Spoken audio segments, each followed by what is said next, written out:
Just wanted to give you a bit of a vibe over what's going on behind me here. It's one of the region's biggest STEM events, all founded by the Man Group, which is a collaborative network of 10 businesses, all SMEs, working together to make our businesses better.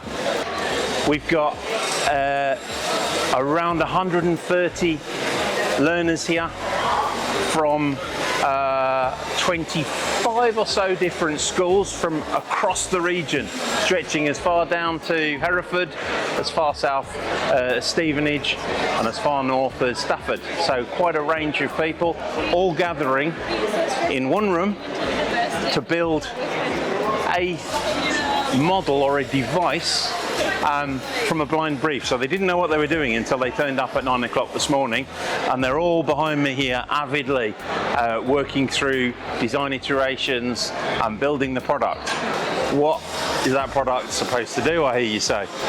Well, if we have a quick look at the test rig here, they've got to build a vehicle that will start at the beginning here, go through these time sensors over quite an arduous course, all the way up to the end. If we take a walk down, you can see it, up a slope, and then deliver what is a ping pong ball into the receptacle at the end.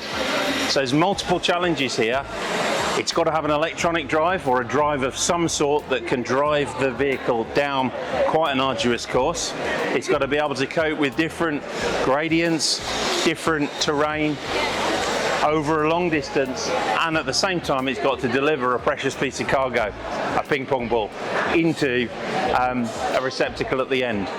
There'll be timed for how quickly they do it, how accurately they do it, how safely they deliver that ping pong ball, and if they don't get to the end, they'll be distance checked, and the awards will be given for best innovation, best marketing and comms for their product, most manufacturable, and obviously the fastest.